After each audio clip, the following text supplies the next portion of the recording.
Welcome to End of Life University on YouTube. Today I'm excited to share with you a conversation I had with Rhonda LoPresti about writing your spiritual directive at the end of life. And I think this is really important. Rhonda comes at it from a Buddhist perspective, but some very useful and helpful and lovely information that Rhonda shares with us. So I know you'll enjoy it as much as I did. And be sure to remember to subscribe to this YouTube channel if you haven't already. Also, subscribe or follow the End of Life University podcast wherever you happen to listen to podcasts, and then leave a rating and review as well. That's extremely helpful.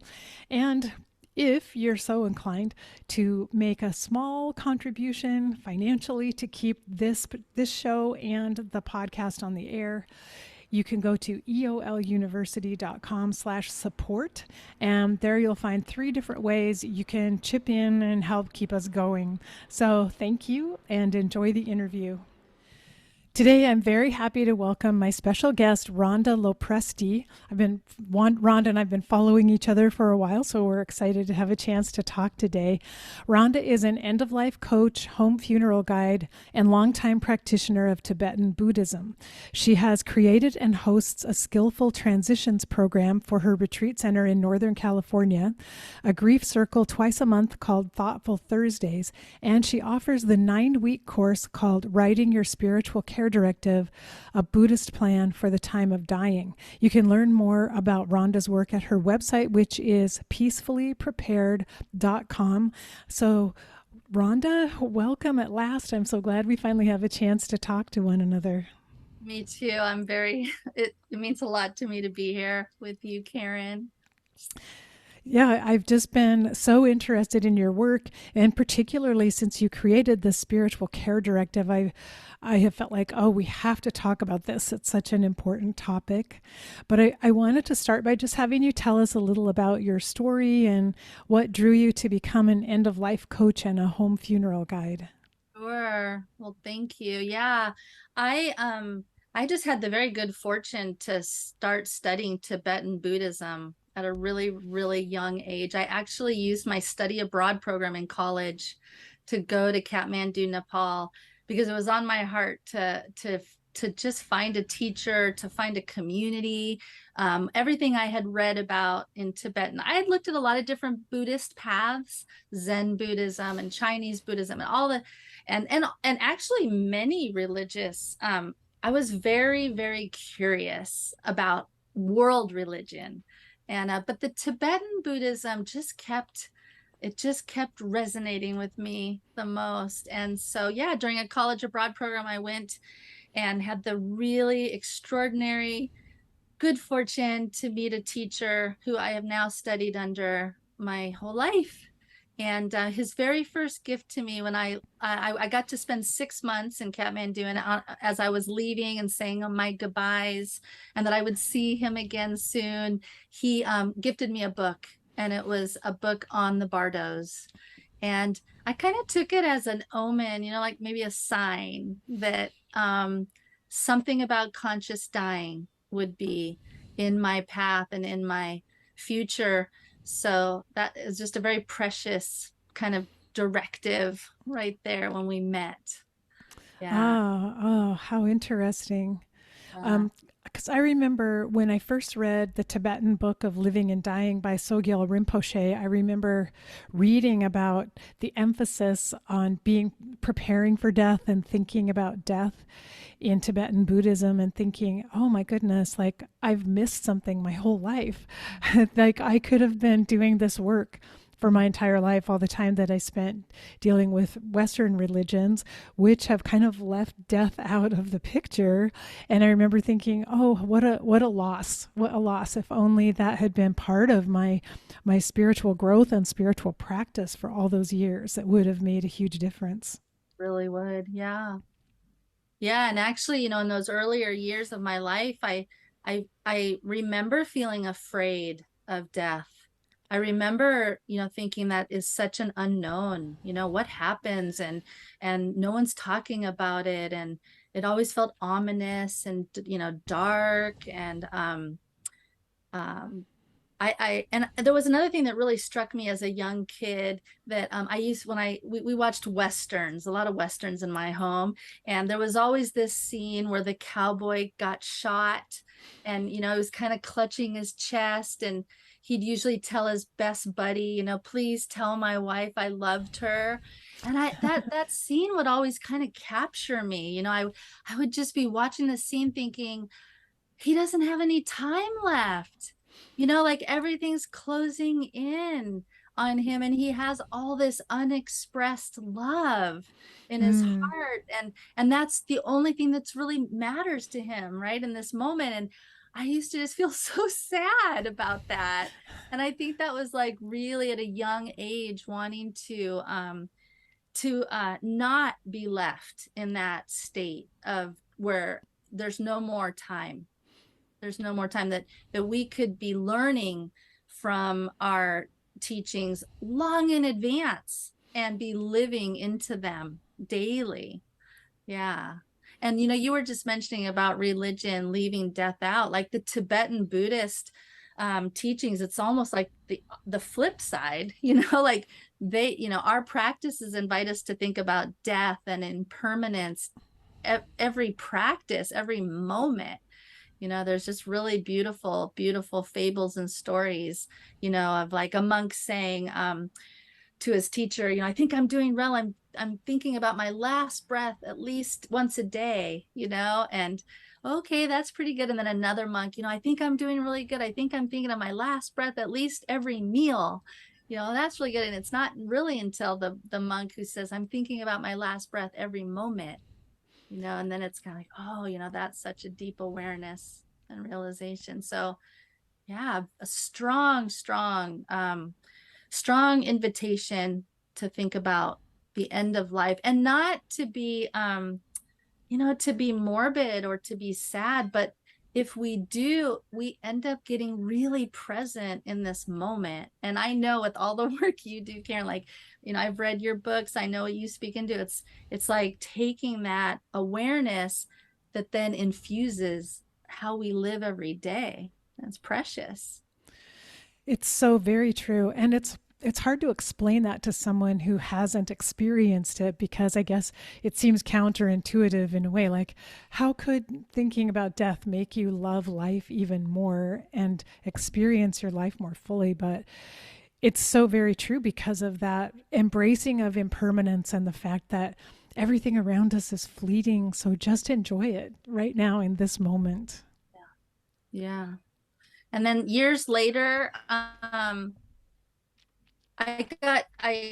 kind of my occupation, you would say, is I opened a healing arts center, and I got, I was kind of trying to create a living, so that kind of occupied a lot of space for a lot of years. And I wouldn't come back to like really deciding, look, if I'm going to do this end of life coaching, I need to clear the deck and make sure. So it was kind of after, having my healing arts center. But during those years, I had a really special moment with my grandmother, actually. My grandmother just gave me this extraordinary gift. Really, she died quite unexpectedly.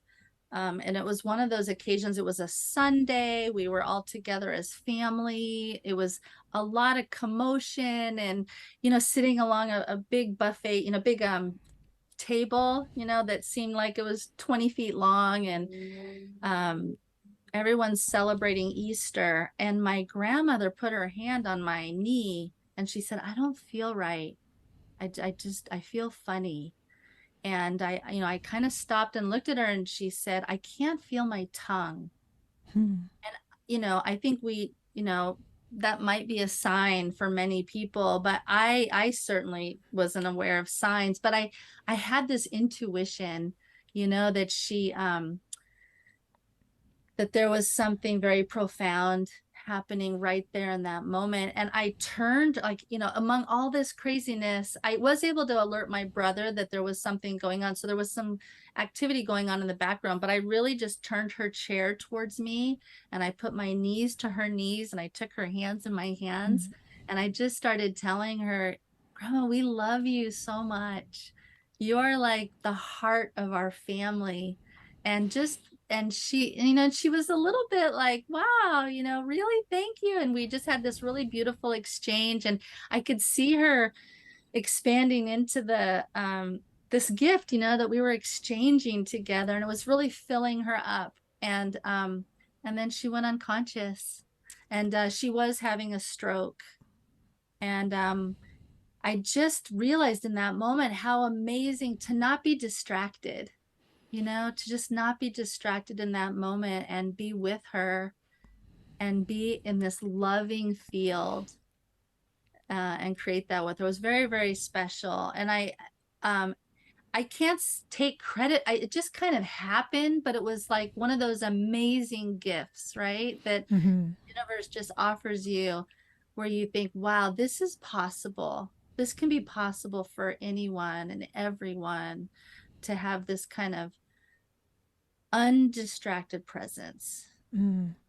That's so beautiful. And you are communicating love with your words and your presence and your touch just on all levels. And what a beautiful message to be able to send to your grandmother while she was there to receive it in that moment. Very fortunate.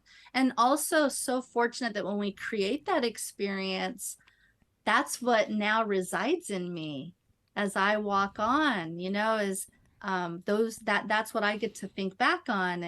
And I could see that it was this incredible healing balm for me and my grief, that we got to have that. We got to have that together. And so that, that was just kind of those early experiences really kind of inviting me, like, wow, this is fascinating. And how can we have more conversation? How can we plan? How can we talk about it so that we can invite that kind of experience to happen, more often than not? Yeah. Yes, exactly.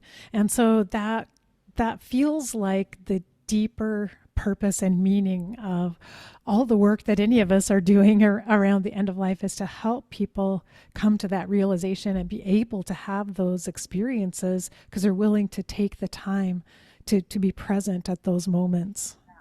Yeah.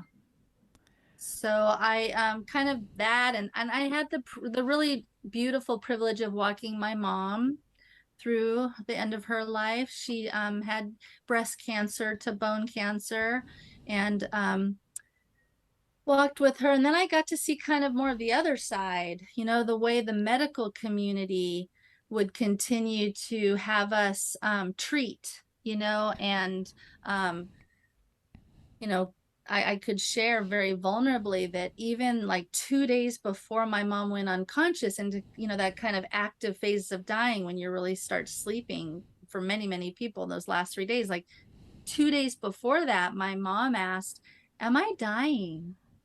And her Mm. oncologist said no.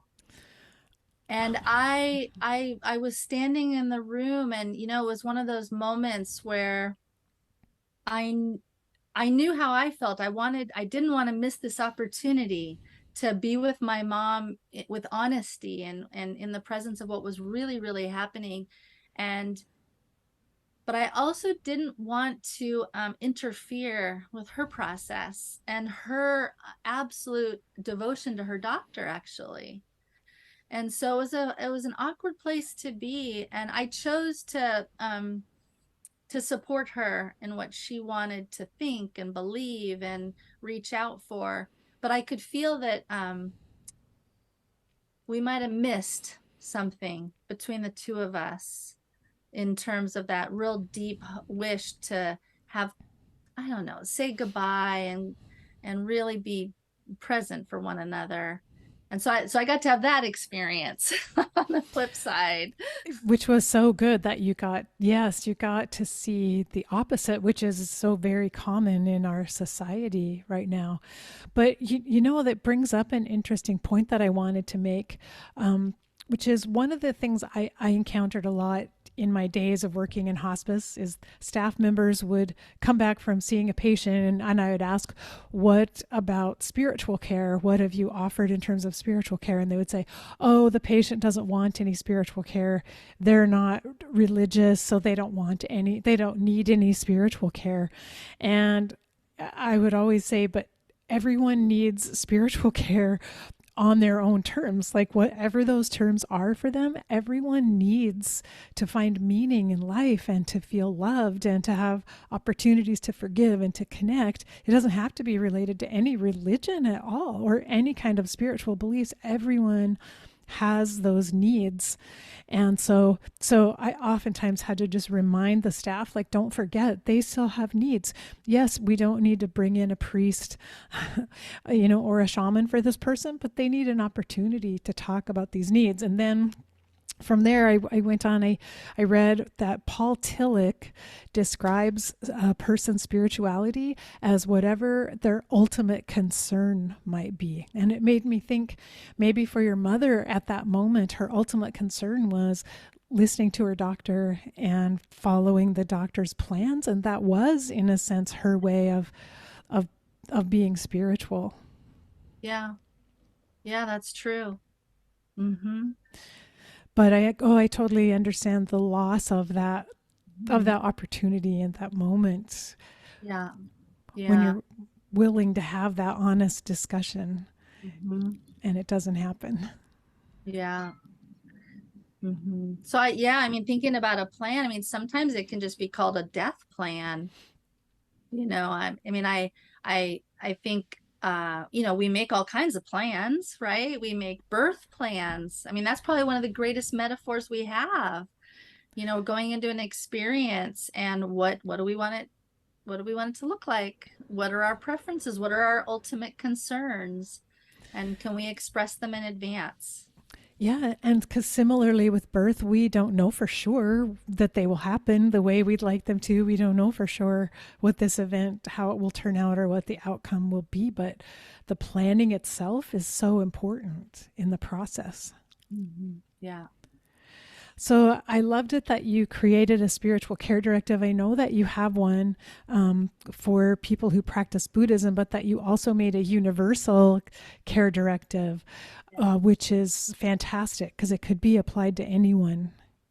Well, I think I found, in the beginning, I started off wanting to help people, get prepared for end of life. And I found myself, I developed a program where I would invite people to look at what's your emergency care? Are you really ready in case there's an emergency? And, would your primary partner know how to get a hold of your place of employment, for example, if something happened, like really basic.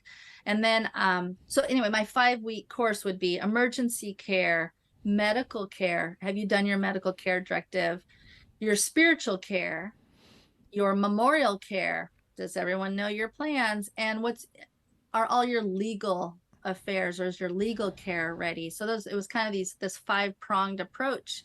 And but I noticed that my favorite section was the spiritual care, and that typically people didn't have that piece.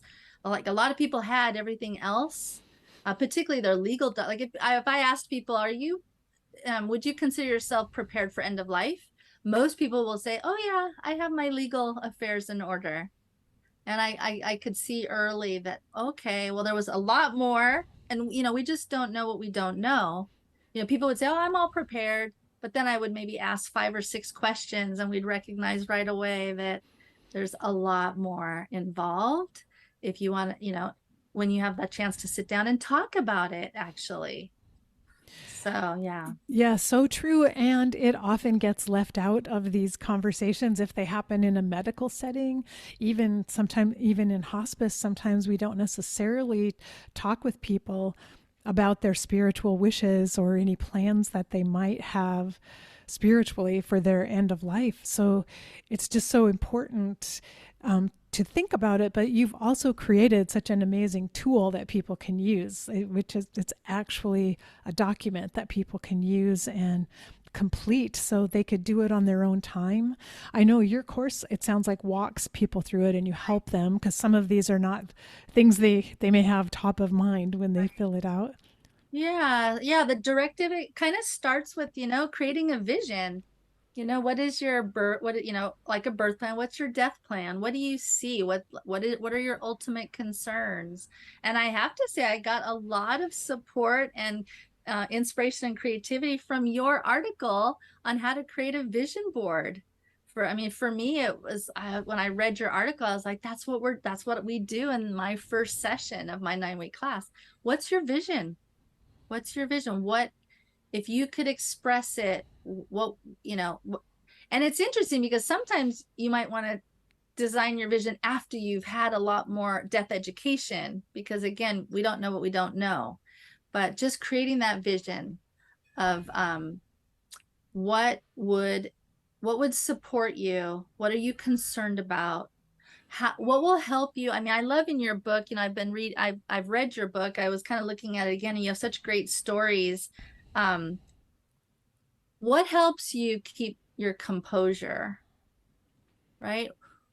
What helps you remain in equanimity? And we find, right, when we start to really think about that, if we're really serious about it, we need to be exploring that right now, because it's not going to be available to us, magically at the end of life. These are things we cultivate our through the days of our life.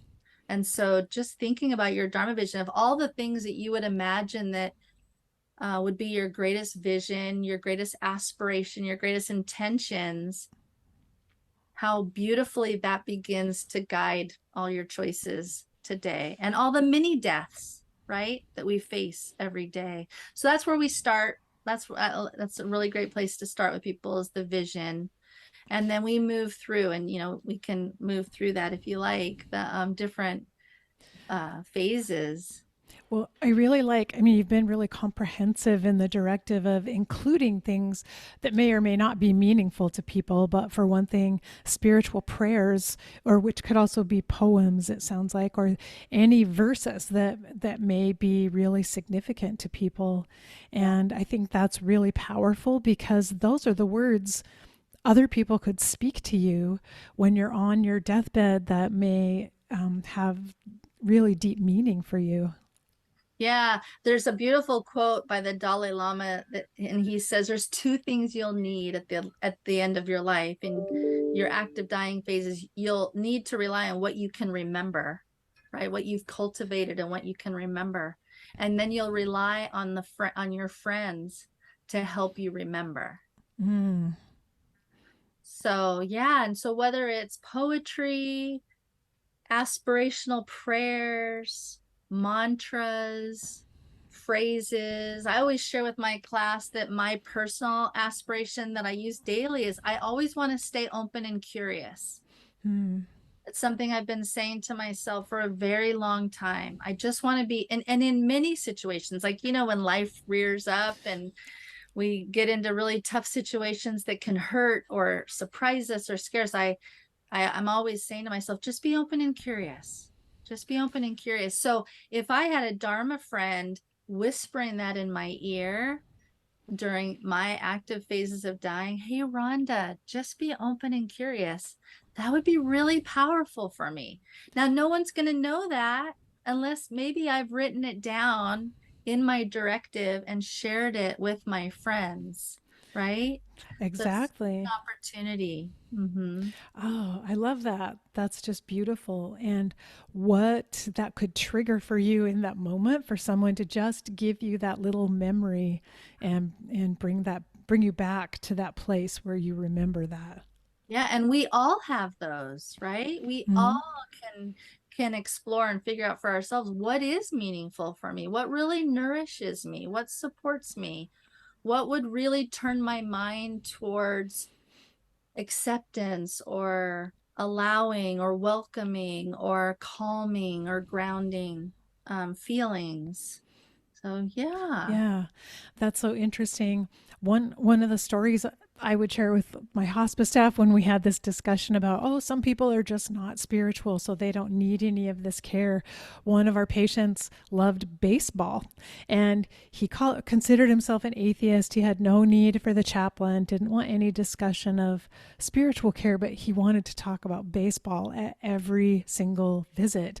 And then we realized, well, baseball is his ultimate concern, so let's just honor that. Let's ask him questions about baseball. Let's let him tell us everything possible about baseball. And it made me think he would like baseball metaphors as part of his prayers in a way. I mean, if you could say, you're rounding third base now, or whatever, that would mean something to him. And that would be a way to talk to him. That's a beautiful example. Yes. Yeah. Mm-hmm. So something like as you said, most of us could probably right now think of, oh, I know what phrase would mean a lot to me, but if we don't write it down or tell someone else, no one will be able Right. to help us with that. That's And right. then, oh, you also ask for spiritual advocate and spiritual friends, because that I never thought of that before, but we appoint a healthcare proxy and we have someone with the financial power of attorney to look after those parts of our lives. But we may really need someone who understands us spiritually to be our advocate as well. That's right. That's right. Yeah. And it's good to think about, who would you have preside over your time of active dying or the moment of death or the 3 days or the days following death? Who would be somebody that you've communicated with and that you've shared your wishes with? Um, and there's so many roles a friend can play. I mean, there's certainly the ones right in the home, greeting visitors, over presiding over the home, um, but we also can do many things remotely. We can add our loved ones to prayer lists. We can be, a liaison for communicating to others about, through Caring Bridge. And, we have so many ways that we share now, right? And there's just so many different roles people can play. And we can also, one of the things that comes up in my class a lot is people that are in really remote places and might not have any friends. So I usually will say a couple things about that. Number one is now's the time to cultivate those relationships. If you feel like you just making the aspiration or the intention to have a dear, dear friend be with you can be pretty magical. And, the universe will often respond. It just has a way of doing that. But also cultivating relationships you wouldn't expect in your neighborhood. Maybe there is a death doula, maybe there's a chaplain, maybe there's a hospice volunteer, and you could actually begin building that relationship. So when we say friends, of course, it can be dear friends, it can be children, parents, but it can also be friends abroad, friends all over the country, or friends that you've cultivated in your neighborhood. And we can be thinking about that now because, again, as we're approaching end of life, because we don't plan, it's really interesting. Like things get really narrow at the time of dying. And when we're like, months or weeks, there's so much going on that is requiring our attention. And we don't feel good and we're fatigued. And it's just not a time where we have access, right, to our creativity and our resources, and our bandwidth gets very narrow, and all of our friends' bandwidths can get very narrow too. It's Mm-hmm. just very difficult to be thinking of outside the box and at a time of dying. So that's what makes it so precious. If we can think long in advance when we're healthy and we have time and space, and we can access a lot more of what's available. We can write it down, we can talk it over with friends, and there's just, yeah, a lot more available. Yeah, and I love your point that there may be people right now in your neighborhood or your community that you've never met who would turn out to be a spiritual friend of some sort for your end of life experience. If you go about seeking that, I mean, just talking to people and asking questions and getting to know people, there may already be those people in your world and you just haven't met them or you don't know yet that they have that capacity. You never know when someone comes by. I mean, I had the privilege to stop by a Dharma sister a few weeks ago, and she had done her spiritual care directive, and it was out on the coffee table. And as friends were coming, nobody knew when her last moment would be. We don't know. It's like having a baby, right? We're just patiently waiting and surrendering to her process. And there was her directive. So anyone who came by could read it and have some awareness of what was important to her and what she valued and what would comfort her. So even friends could have arrived on scene, at the last minute to be there with her with that with the directive for them to. Yeah. Yeah, that's just so important and so interesting. Not something I had ever thought of before until I read it as part of your directive. So I'm so grateful that you included the spiritual friends and spiritual advocate.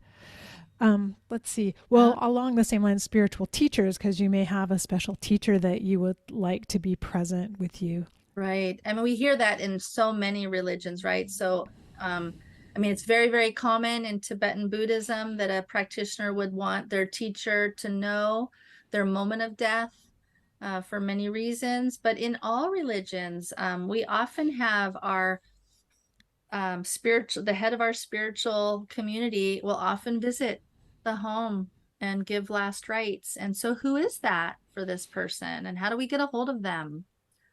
Yeah.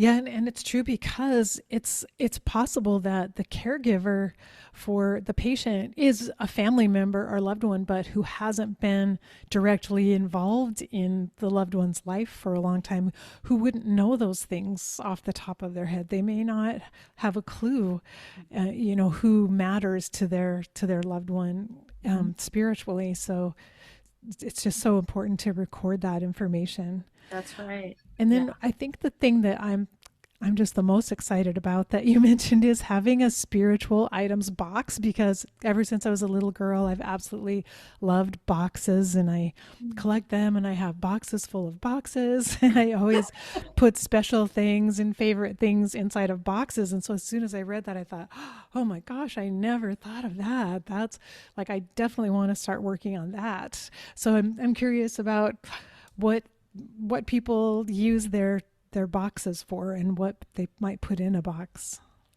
Well, as you saw, as we'll talk about maybe a little bit more in the active phases of dying, we have these five senses.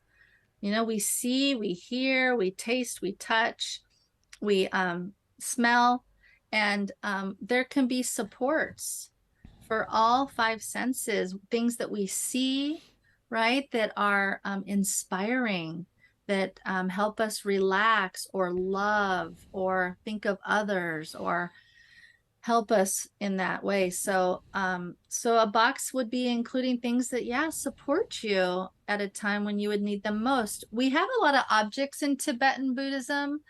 Um, so they're pretty strong on that, but we find them in all religions.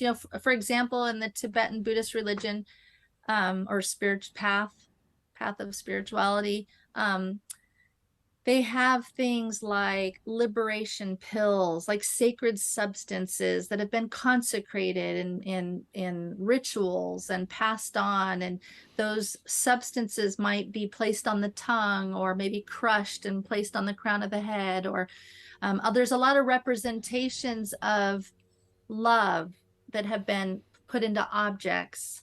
So like amulets or there's some teachers that have made like bracelets for your wrist that have mantras on them, or um, there's just many different things that would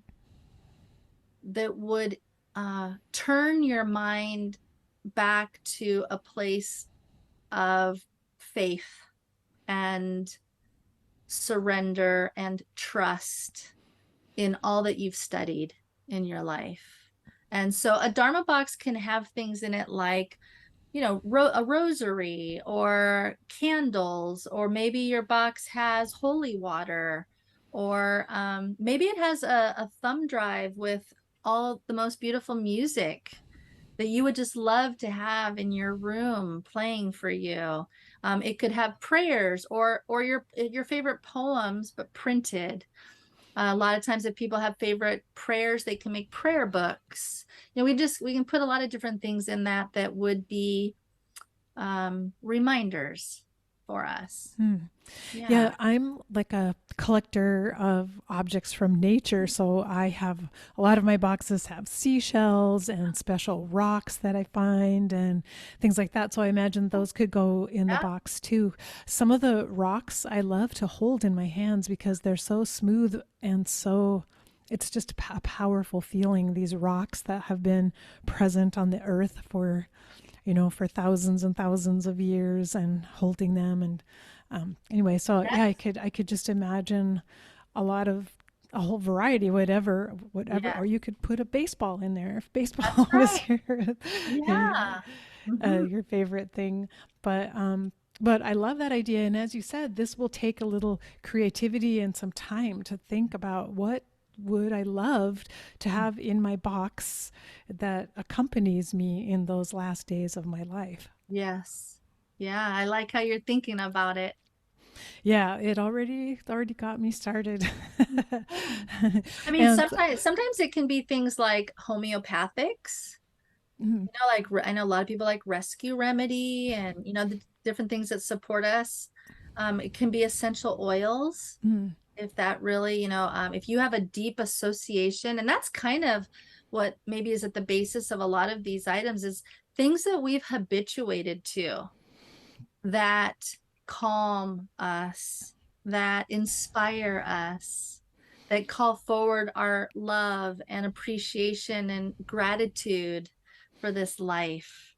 So if you've been a massage therapist and you've used lavender oil your whole career, that might have deep association for you at a time when you're open and spacious and relaxed and giving and healing. And so to have that lavender oil maybe on your wrists or on your pillow would invoke those deep feelings that you've habituated yourself to. mm. Yeah. And this goes along with kind of saying that this awareness is something that has to be cultivated over time. And so maybe you decide, like, I want to spend a few years gathering things for this box, and I want to really put time into it and see what comes to the surface and see what I discover that I actually really cherish, but maybe have never thought about before. Yeah. Yeah. Good point. Yeah. And I like that you emphasized again the five senses, and that's part of the directive also is so that these items wouldn't have to be in the box, but could be that things for each one of the senses, Mm-hmm. and even making note of things that you might like to taste Mm-hmm. or smell or Yeah. hear at the Yeah. end of life. If you've used an incense or a sage or a smell that you love. I mean, it could even be chocolate chip cookies, who Mm-hmm. knows?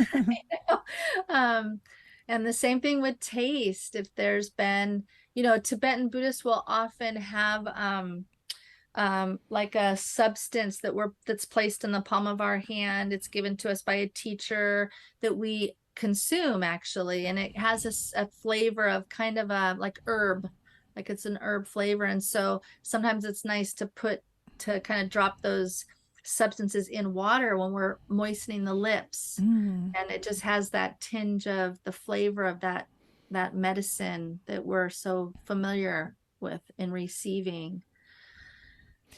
Yeah, that brought to mind. I remember a patient who loved lemon drops, just those little candy lemon drops, and that was just a taste and a flavor that she really connected with. So that might be something she would just want to be able to have that taste of lemon. Yeah. Yeah. That's right. Yeah. And oh, the directive includes describing a goodbye ceremony, and so I wasn't sure exactly what that meant. So I wanted to talk about that. I don't know if that's a funeral Yeah, or what the sure. goodbye ceremony Yeah, is. I think a little different for it's kind of it can come up for practitioners that when we're in the active phases of dying, that it's like birthing, it's like being in the process of birth. And there's an idea, some teachers talk about an idea that we're kind of descending out of the outer body, the physical body, and we're descending down into the subtle body, and then we're descending down into the central channel. So it's this very inward process. And some practitioners might not want their awareness brought back out into the hands or into the feet as they're kind of going into that process. It's a process of really what's happening with the mind separating from the body. And this is very, this comes from our Tibetan Buddhist teachings. So that would be a reason, we see a lot of articles around, please hold my hand when I'm dying. I want you to hold my hand. And I've thought from time to time, I probably should write an article entitled, Please Don't Hold My Hand. Because for me, I just in my own spiritual faith, I'm not wanting to have my awareness out in my extremities. I'm wanting to really drop down into that central channel. And so that's kind of what might be behind. And the reason I just say that out loud is you might see that sometime, when you're at the bedside of somebody, you might see that people are saying, we'd rather not do, have touching, and think, wow, why would that be? It's such a language of love, really, in our culture, to touch, to massage, to be present. And so I just say that for awareness, that's what's happening for some practitioners. And that's why they would say, don't touch the body. You were asking me something about that. Well, something else, but I just wanted to add on to your point that I interviewed a woman she'd been in a prolonged coma and was kind of hovered very near to death.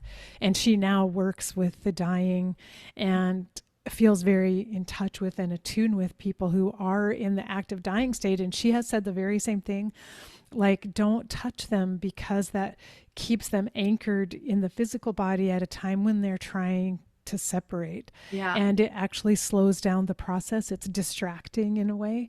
And so anyway, Yes. I have heard Yeah. that before. That would be very much in alignment. And so you were asking me about the goodbye Oh, the ceremony. goodbye ceremony. Yeah. And so because of that, because there's sometimes a wish for the last 2 days to be a very quiet time with very little distraction in the environment, that it appeals to people to start saying their goodbyes in advance. So to create those visits, maybe the 3 days or more before those last active phases of dying, when we know, we talk about this. I mean, you talk about so much in your book, when we're kind of in and out, right? In that twilight, in and out phase. So before that, right? So maybe, knowing, like, kind of having a cutoff point that this is a good time for us to talk and have closure. And certainly it's so compassionate, right? It's compassionate for the person who's getting ready to go on to their next journey. And it's compassionate for those of us who are going to be mourning and grieving for them, right? To have that closure and connection and be able to speak our heart and our love, just like I'd wanted to do with my mom, right? To be able to say what I wanted to say. So we can do that in a goodbye ceremony, kind of arranged a little bit in advance. And then that way, then kind of deciding maybe a boundary, and then allowing those last maybe 2 or 3 days to be a very quiet, undistracting time. And so, we talk in my classes, we talk about this. The Tibetan Buddhist teachings are so beautiful about the dissolution of the body. When I have to say, that was one of the first places that really touched me when I began studying. It was like, this relates to the 5 elements, and, like, we were just saying about the 5 senses. I just thought, this is so fascinating. This is like buried treasure. And the more I could study it and the more interest I developed in it, the more I thought, there's a real pathway here that we can come to know, and we can actually learn. We can learn this and study this and practice this for the time of our dying. And then we'll be able to recognize these phases. And that's what all the Tibetan teachers say in so many beautiful books, is that if we can study it, we and imagine it and rehearse it, we can then begin to recognize the unfolding of this path. And we know that, right, when there's an arc of a path, I like to say that if you were pregnant, but you had no idea what pregnancy was, we can only imagine how we might feel going into month, month 4, 5, 6, or 7. Mm-hmm. We would be extremely terrified. We would be extremely upset. We would be very distressed if we did not understand the arc of the journey. But we do know the journey. We do understand the journey. And so we're able to recognize the milestones, and we can tolerate, right? We can Mm-hmm. tolerate what's being asked of us, which I love that phrase in your story. I think it's your story of Alice. I Mm-hmm. love her quote that she wants to show up directly face to face with nature and see what life is asking of her. And that's always been my personal, that's always, I've felt the very same. I just want to know what life is going to ask of me. And I want to be able to show up undistracted to that. And so the Tibetan Buddhists, I mean, in their beautiful teachings, say that the body dissolves in an order, that the earth dissolves, and then the water dissolves, and then fire into air into space, right? And we can actually study these phases. And I won't go into all the detail, but just the earth element dissolving, we get heavy, we get tired, our body, it's hard to raise our body, there's a sinking feeling. And interestingly, when the earth element is dissolving, we have a desire to rise up. Initially, we want to come up against this sinking feeling. And so what we see a lot are people reaching up onto the bed rails. Mm-hmm. They want to come up. They want to come up out of the bed. It's this coming up against a very sinking feeling that they don't understand. Or you might see reaching like out into the sky, the air, or maybe I've seen a lot of this, where people are really tracing their bodies as though they can really feel that the earth element is dissolving, and they're still curious and touching with it. And when we can see that and understand that, we can hold space for it, right? We can say, oh, wow, I can really see. But if we don't understand these things, sometimes people will respond, right, out of fear and a not knowing. And you might hear families saying, the person's really disturbed. They're very agitated. They keep trying to get out of the bed, right? They keep raising up. And sometimes just that qualitative difference in, it's okay. I know where this is coming from. Let them feel that feeling of rising up. It'll pass. It'll pass. Everything's changing. Everything is, nothing lasts for very long. All the phases are always changing. And I love Barbara Karn's work in this, right, with her little blue book, because she talks about these phases and a little bit of it, we share a little bit different angle on it, but this, just having that presence and allowance of what's happening. And so, yeah, the dissolution of the 5 elements it's such a treasure that when you study it, you can start to see those phases. It's really beautiful. And you are different when you're showing up at the bedside. That is so true. And being prepared in that way, as you said, as a support person for the person who's dying, if you don't understand the process at all, it is frightening, and you will feel confused at times and have no idea what to do and how to handle it. But when you have an understanding of it, of the stages of this journey, you can be with it and be comfortable and help hold space. Yeah. Yeah. Yeah. So I wanted to I know we're kind of running low on time, but I wanted to talk about a little bit more of the Spiritual Care Directive also includes the moment of death, and the days following death, which I think is important. I do think some people are planning their funerals and planning their disposition after death, and that is happening, but it is so important to have all this information together in one place for your Yeah. loved ones to know about. Yeah, I mean, I continue to be with among families as an end of life coach, and I can't tell you how often someone will say, "I don't know if she wanted a viewing or not. I don't know how she felt about that." So all of these little pieces, how do you feel about organ donation? How do you feel about embalming? How do you feel about viewing? What is your disposition? Meaning, do you want to be cremated? Do you want to be buried? And we have so many more options in all of those areas now. And so just spending time in conversation and really, making your decisions. And people will often say, well, I don't know how I'm going to feel in 20 years about Mhm. my disposition. I'm not there yet. And I always use in my classes, let's make a decision as though you needed it tomorrow. If you needed the decision tomorrow, what would it be? Because if we can just kind of crack the jar, the lid on the jar and get thinking about it and just make a decision, we can always change our mind. We can always amend something, but let's just use that frame. What if we needed this information tomorrow? And then people really making some decisions. That's actually great advice for people filling out any kind of advanced healthcare directive, because it is very hard to think about the future and unknown time with unknown circumstances. But you're right, when we bring it down to this moment and the next 24 hours, we can at least have a beginning, and we can at least start somewhere identifying what we care about the most. That's right.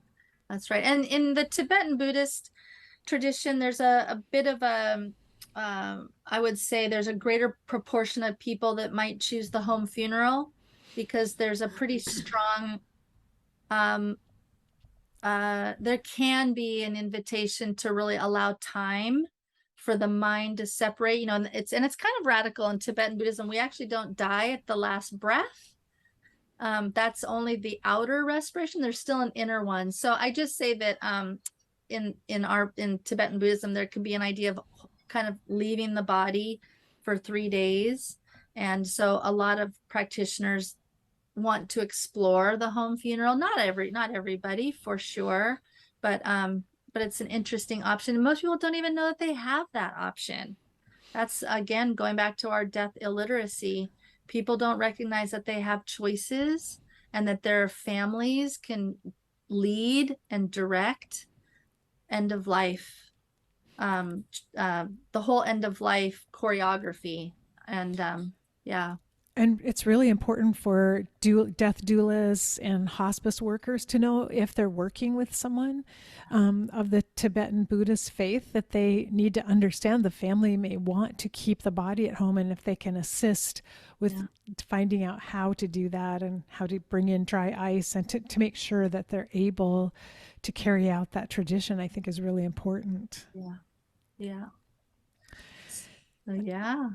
And then, well, just finally on the spiritual care directive, I wanted to ask you about the spiritual will, because I think that's the one of the last things that you ask for, and what that might consist of. Yeah, sometimes practitioners have many items that have been consecrated, that are rare, that are secret. Anything and everything from beautiful tankas or statues, malas, teachings that they've gotten over their lifetime. And so just really thinking about, in that context, either assigning your most precious items to a Dharma friend or to your center. We don't want to see these really precious items kind of abandoned, to the trash, to the goodwill. If we can, some of these things, they just they're very precious. And so taking the time to make those assignments and checking in. And even some practitioners even have things that might require a burning ceremony, for example, where really these items need, I'd like them to be purified in a small fire, of course, a very safe fire, at maybe a beach bonfire or in a fireplace. It's very controlled, but just making sure that you've created your plan for things that might be very precious and rare. And then that could be important for anyone who has special items to them that have a lot of deep meaning, Yeah. because they may have one person in mind who would be perfect for that item. And maybe they need to even write a note so that person knows why they were chosen to receive the item. So, Yeah. Yeah, and we see a lot now in this on this in context of, you know, people putting labels on the back of art or on the back of statuary. Um, you know, please give this to. And yeah, people have collections, mhm. people have jewelry, people have all kinds of things that mean a lot to them. And it can be very difficult for your friends and family to actually remember what you said, you know, to remember that you, in some passing conversation, you said you wanted this precious item to go to your niece, you know, or your daughter or your mother. And so again, writing it down so that it can pacify and reduce any confusion that might arise when people are, because really someone is going to be taking care of your affairs. Once you're in the active phases of dying, that people need to take care. We are very vulnerable and it's undeniable. Someone will care for you your last 3 days. Someone will dispose of your body. Someone will take care of all your things. And so even if you're, you know, you don't have strong spiritual ideas, those details still need to be written down as an act of kindness for those who will end up taking care of your things. Oh, that's so true and so beautiful. And I just want to say again, this spiritual care directive is so comprehensive, as people can tell from listening. It covers everything I think that you would need to think about in terms of your own spiritual care at the end of life. So I'm so grateful that you created it for all of us, Rhonda. Oh, well, it's an evolution. I always say I went to a very precious end of life weekend back in, I think it was 2014, and Dharma's sister was sharing a directive at that time, and it was something that I just knew had this blessing in it to be evolved over time. Mm. So I just think we're always evolving and channeling things that can really be of help and benefit.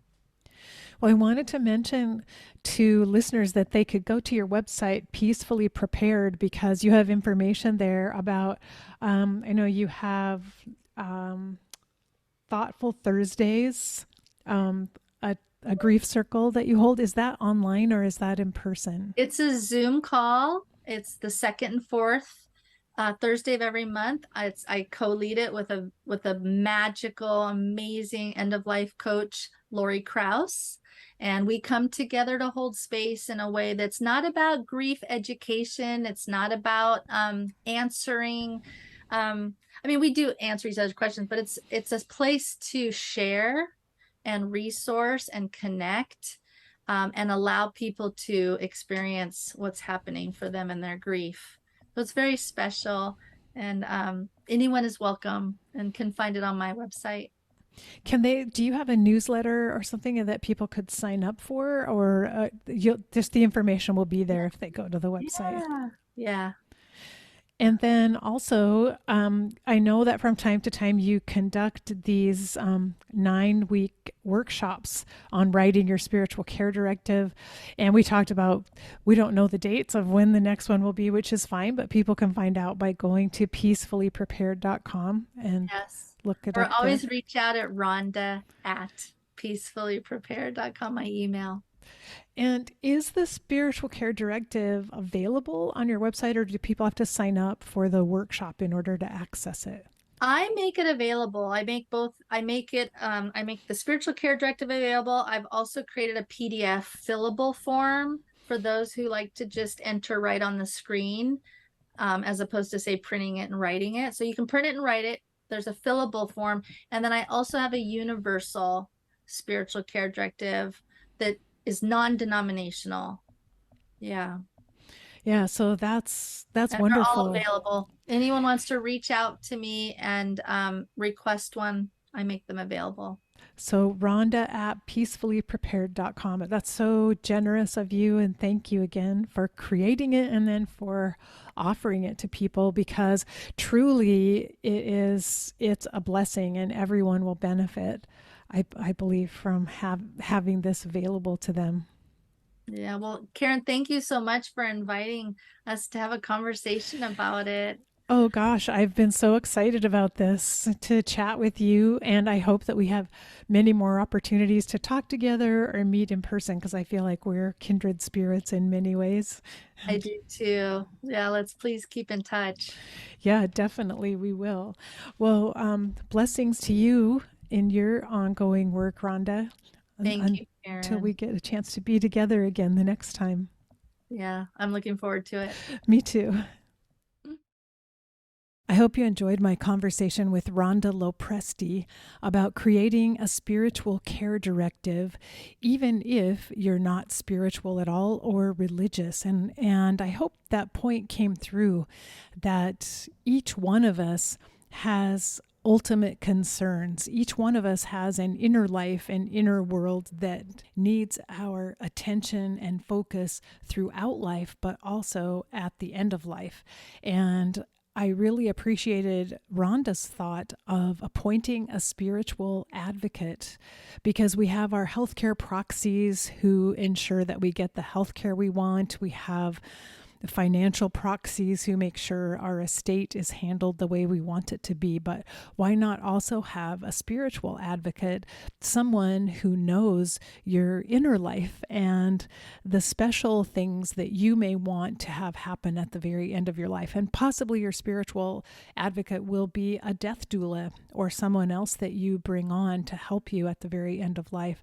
But it's something worth thinking about for each one of us. Who's that person in our lives who knows what we care about, what really matters to us in terms of our values and our deeper thoughts, our ultimate concerns?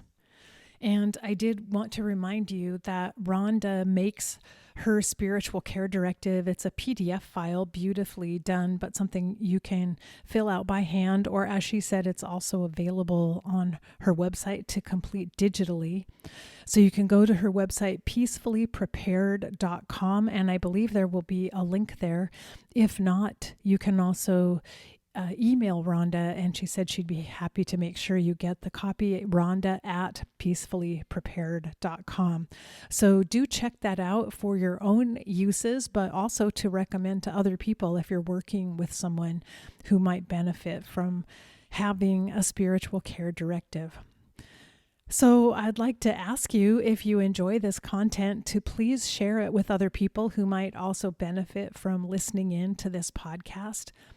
And if you haven't, please subscribe or follow the podcast wherever you happen to listen, and also leave a rating and review. That's very helpful for getting this podcast shown to people who are searching for this kind of information.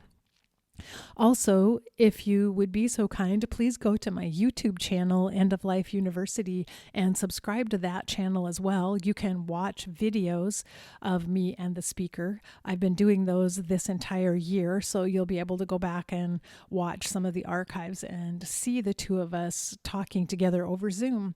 Anyway, if you like that, some people really do.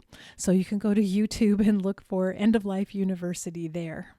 And I appreciate it so much. Also, thanks once again to everyone who has been offering small amounts of financial support on a monthly basis at my page on patreon.com/EOLU, and others who have bought me a coffee every now and then or made a one-time donation through PayPal. I appreciate all of you so very much. It's really helping me stay inspired, helping me offset the expenses of creating a podcast and keeping End of Life University on the air. So until we're together again next week with another interview, remember that we're here for love. That is the ultimate concern of life for all of us. So face your fear, be ready for whatever life brings your way next, and love each and every moment of this fragile and precious existence. Bye-bye.